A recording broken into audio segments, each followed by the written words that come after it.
ibihe byiza, reka twizere ko uri amahoro, reka twizere ko umeze neza, reka twizere ko gahunda zawe zagenze neza, reka twizere ko wiriwe amahoro. Twebwe uri kubona ni nijoro, turi muri Kigali, hano turi Kimisagara. Nk'uko bisanzwe tugenda tuzenguruka igihugu cy'u Rwanda, tukagenda duhura n'impano ziba zigiye zitandukanye. Hari n'igihe tugira umugisha tugahura n'abahanzi bari kuzamuka cyangwa se bamaze igihe, tukaganira nabo bakatugaragariza impano yabo kandi bakanadutaramira, tukagira show cyangwa se tukagira igitaramo. Uyu munsi rero twagize umugisha wo guhura n'umuhanzi wa gospel. Ubushize twari kumwe na bamwe mwarababonye baduhaye igitaramo, ariko today turi kumwe n'undi kandi nanone kankubwire ngo ngutuye ijwi ryiza ngutuye igitaramo tugiye kugira. My name is Debbie, ni OG's Media TV. Reka ngushimire wowe wakanda subscribe, reka tujye tubana nawe umunsi ku munsi. Umeze fresh? Ya, ameze fresh kabisa. Reka twizere ko uri amahoro nawe. Amahoro kabisa. Tuguhaye ikaze kuri OG's Media TV. Ndabyishimiye cyane, murakoze cyane. Uriyumva gute kuba wageze kuri OG's Media TV? Nibisanzwe ariko ibintu nk'ibi nyine nahoze mbitekereza. Ya, turakwakiriye nk'umuhanzi, tugiye kubana nawe, tugiye kuganira, uraduha igitaramo, uraza kuturirimbira. Abanyarwanda bakwitegeye cyangwa se abanyarwanda baduteze amatwi baraza kuba barugerwa n'ikiganiro tugiye kugirana nawe kuri uyu mwanya. Ya, bagomba kuryoherwa kuko Debite Lance na Pacifique ni ibintu bibiri, ni imana ebyiri noneho zihuye kabisa.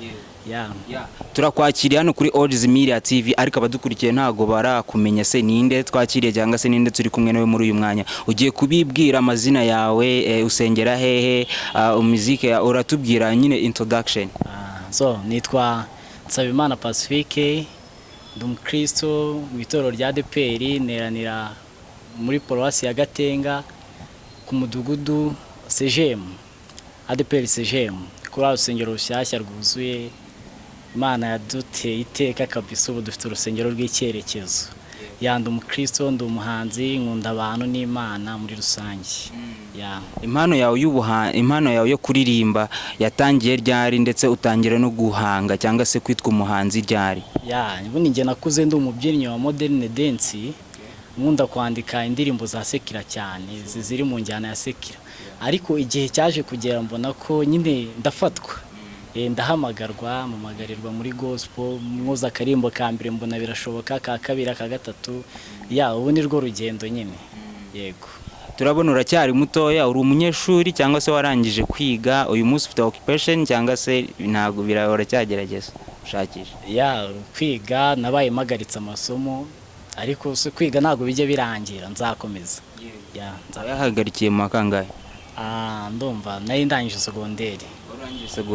Bivuze ntabwo wakomeje kaminuza, ariko n'ubundi uracyari muto, imyaka iracyahari, uracyakomeje. Rero ntago tuze kuganira ibintu byinshi cyane. Ikintu cya mbere ngira ngo ubanza uduhe abadukurikiye, n'ubundi nicyo biteze cyane, turagira ubanza uduhe igitaramo. Ugiye kuturirimba indirimbo zigeze muri 2, ariko nanone uragenda udukubita kabisa, udukubita utugoma tumeze fresh. Uradukubita ka mbere kari slow, uragafite kameze fresh. Akugiye kuturirimbira bakita gute? Ni akarimbo ufata gute kuri wowe, uragakunda cyangwa se n'indirimbo ukunda gukoresha iyo gutaramira abantu? Ni indirimbo imeze gute indirimbo ugiye guheraho?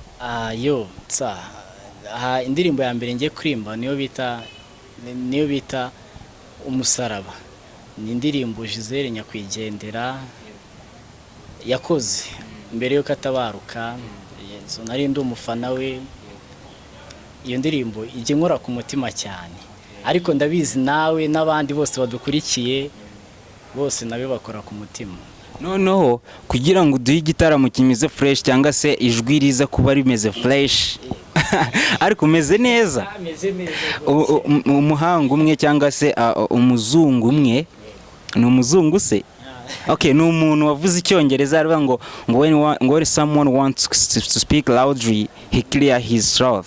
Nuvuga ngo iyo umuntu ashaka kuvuga cyane cyangwa se ashaka kuvuga utuntu turi clear cyangwa se ashaka kuririmba, nyine ashaka gusohora ijwi riri clear rimeze fresh, abanza gukora iki? Hari akantu abanza gukora ngo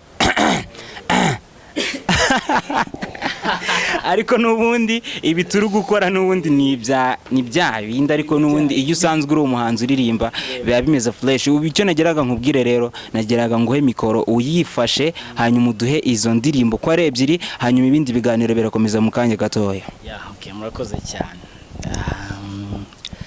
numvise amakuru aturuka i Siyoni, umutima uraririmba kuko namenye ko imbohe zibohowe, mfata umwanzuro ngo ngende iyo nzira y'agakiza.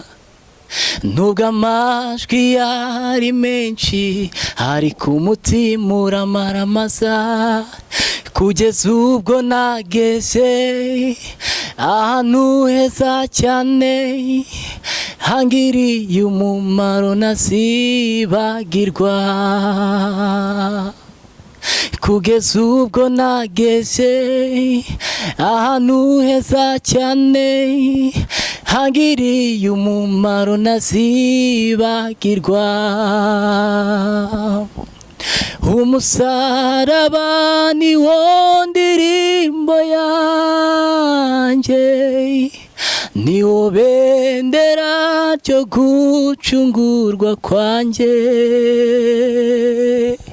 Wamesheje ubugingo budashira, ndashima Yesu wawubambweho. Wamesheje ubugingo budashira, ndashima Yesu wawubambweho. Iyo ni indirimbo n'igitero, kankomerezo n'indi ya kabiri. Mu bihe bikomeye witinya mwana wanjye, ntacyo uzaba ndi kumwe nawe urarinzwe.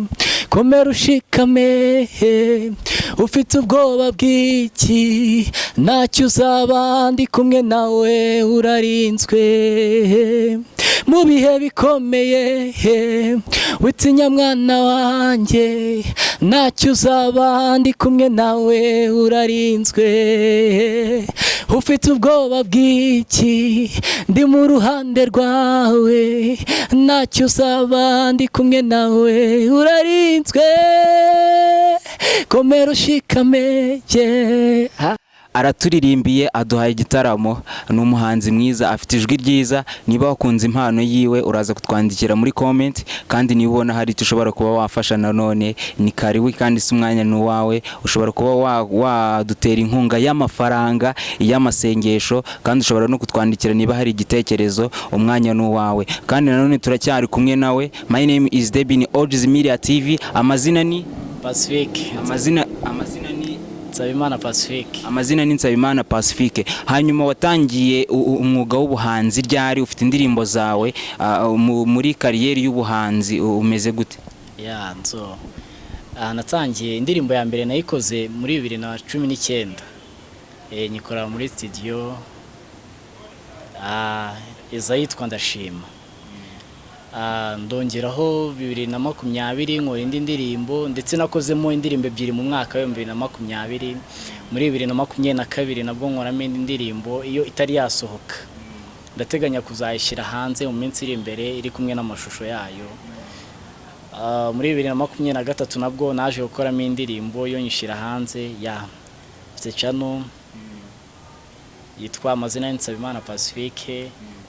Ushobora kujyaho ukareba ibihangano byanjye, ndabizi bikora ku mitima y'abantu. Wakoze indirimbo muri studio uranazisohora? Mfite indirimbo 5 zikoze, ariko kuri YouTube kuri channel yanjye nabaye nsohoye 3.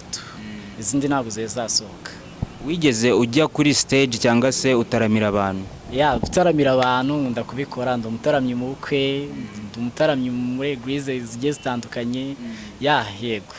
Aduhe experience cyangwa se bwa mbere ujya kuri stage, bwa mbere ujya kuri stage wiyumvaga gute cyangwa se byari ibihe bimeze gute? Bwa mbere njya kuri stage ntabwo yari ibintu byoroshye, ajemo akantu ko gutitira, ntabwo yari ibintu byoroshye, ariko Imana yabanye nanjye, n'ubira cyakomeza kugenda ibana nanjye. nahatambutse amahoro yego. Uraduha experience kuva mu gihe watangiriye. Turabizi ko gutangira ubuhanzi cyangwa se kuba waba umuhanzi akenshi nta n'amafaranga ufite cyangwa se nta na support ufite ihagije, ntabwo aba ari ibintu biba byoroheje. Uraduha experience se wowe byari bimeze gute kuva igihe watangiriye kugeza uyu munsi? Si ibyo Uwiteka uba utumenyera ibikwiye unatugenera ibikwiye, ariko mu bintu bijyanye n'ubushobozi byari bigoye.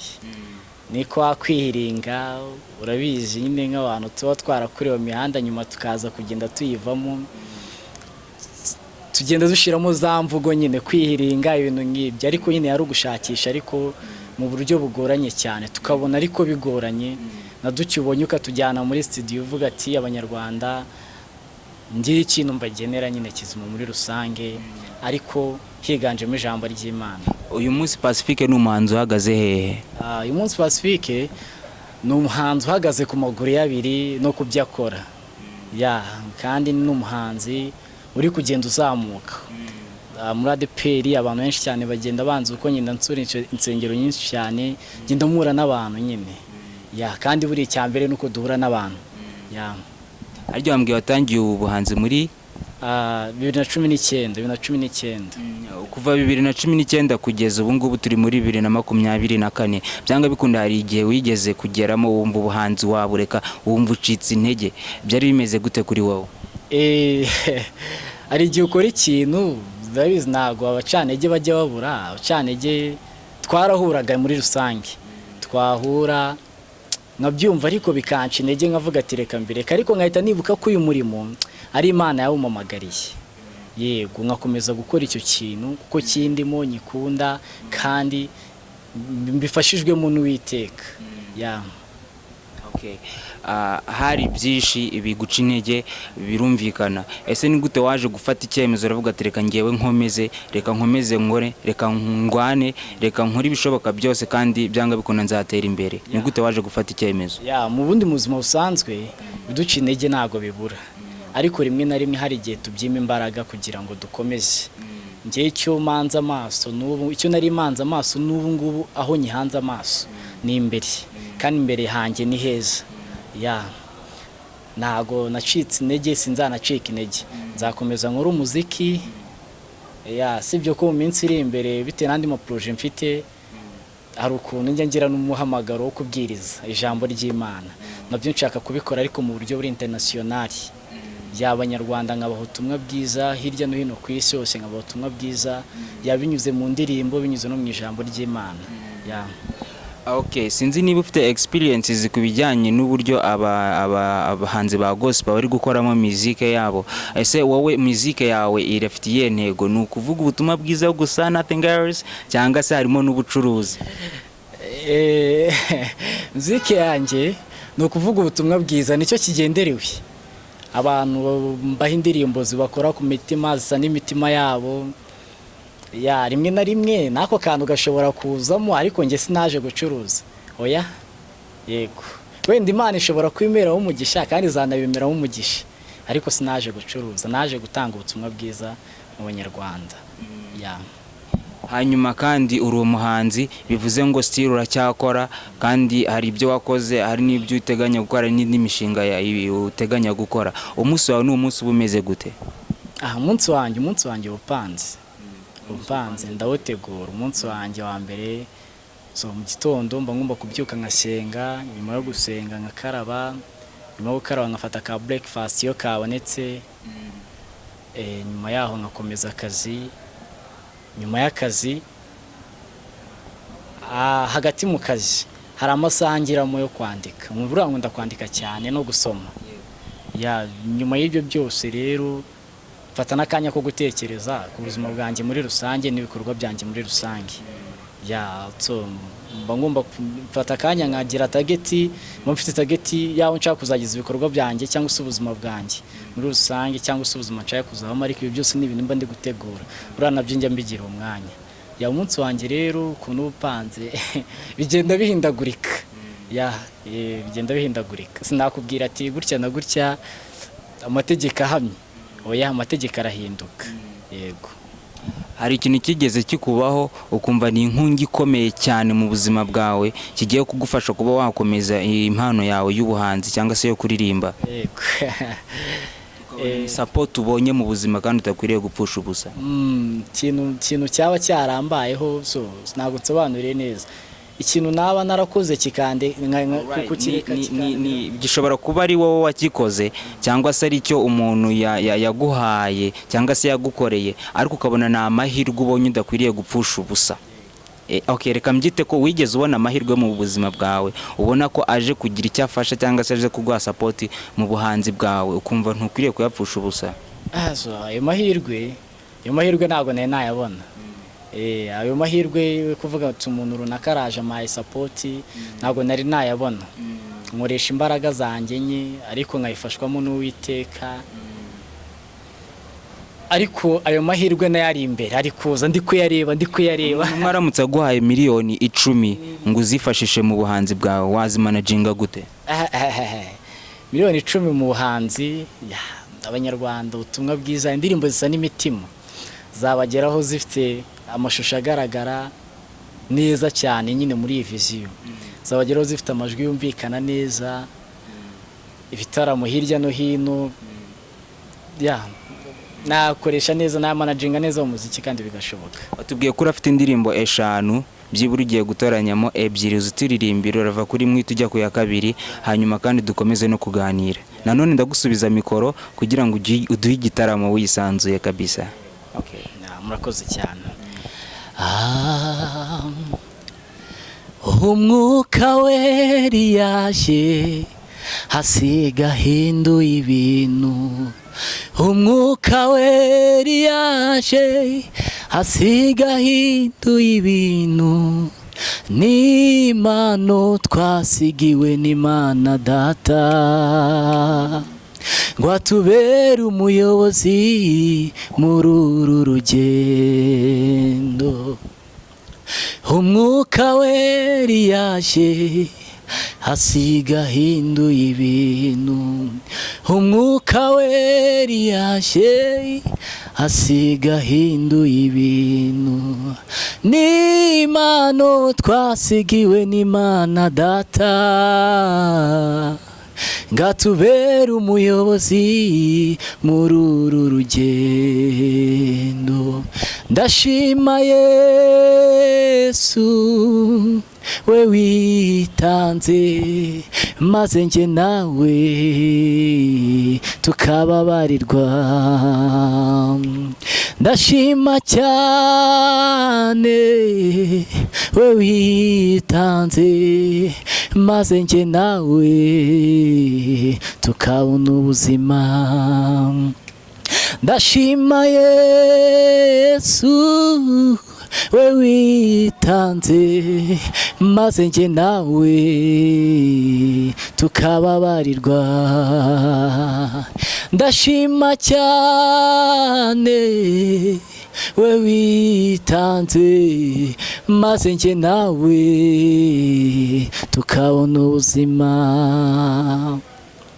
Iyo ataza kuba we witanze simba nyiriho, hoya n'ubu ukiriho. Iyo ataza kuba Yesu witanze n'ubu ukiriho, hoya n'ubu ukibukwa.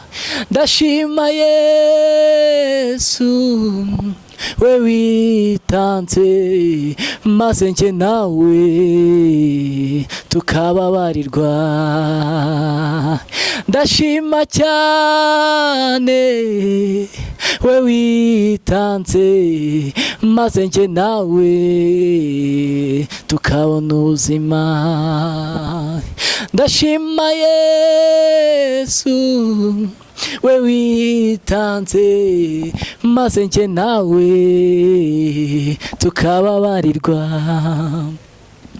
Ndashima cyane we witanze maze njye nawe tukabona ubuzima.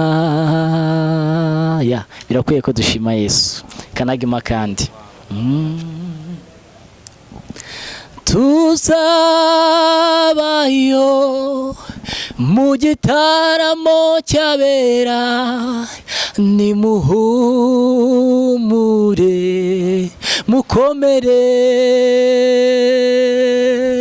nubwo urugamba rugeze aho rukomeye, ubwo nibwo ruba rugiye kurangira.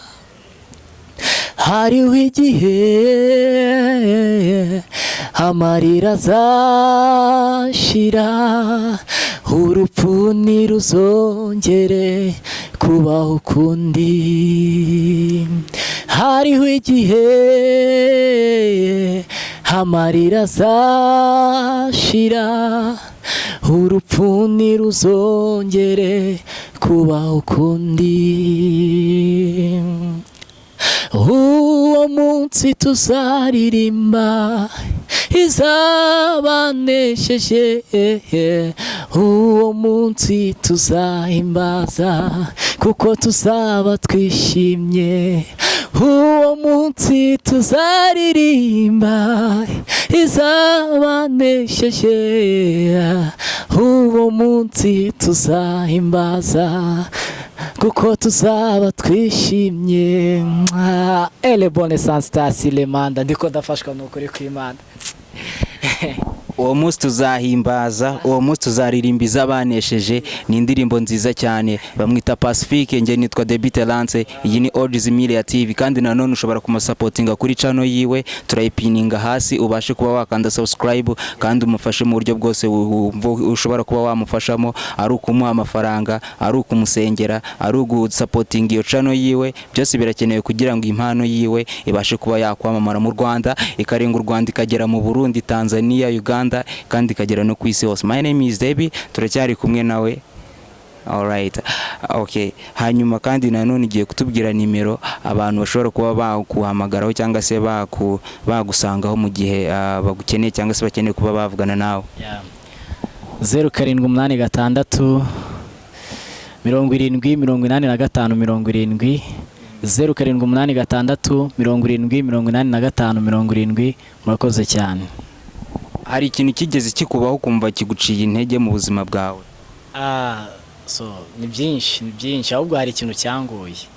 Ikintu cya mbere cyangoye mu buzima kukireka. Uri ikintu bita agacupa. Agacupa ndabizi benshi muhise museka. Ikintu bita agacupa ni ikintu cyangoye cyane mu buzima kukireka. Byarangoye kugeza ubwo nanditse ibipapuro ndenda mbishira muri salo nkaza ninjira nkubitaho amaso. Ariko ndashima Imana ko icyo kintu nabashije kureka agacupa. Yego. Okay. Ni iki usaba abanyarwanda cyangwa se abantu bakunda music nyarwanda cyangwa se abantu bakunda gospel, ni iki umva ukeneye kuba wabasaba muri uyu mwanya? Icyo mbasaba muri rusange, bashyigikira umuziki nyarwanda, dukunda ibintu byacu.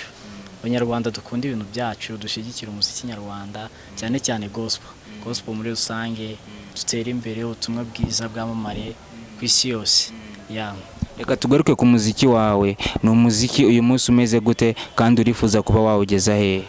Muziki wanjye ni umuziki uyu munsi ni injyana zituje cyane, ngira ngo wabyumvishe. Umuziki uhagaze neza, amagambo yanditse neza, ndifuza ko wakwamamara ku isi yose nyine, muri rusange, ku buryo aho nciye bari kumva ubutumwa bwiza buturutse mu bihangano byanjye, nabyo byamfasha. Hari izindi mbuga nkoranyambaga ukunda gukoresha n'izihe? Instagram Nsabimana Pacifique, Twitter Nsabimana Pacifique, Facebook Nsabimana Pacifique, TikTok Nsabimana Pacifique. Hose ni Nsabimana Pacifique. Okay. Hanyuma turi kwigana ku musozo, hari akandi karimbo waduha nk'akanyongezo usezera abadukurikiye? Umwanya ni wawe.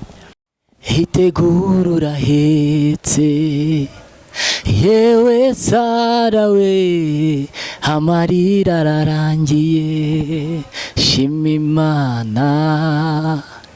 Hitegura urahetse, yewe Sara we amarira ararangiye shima Imana yawe ubundi nakagaruka.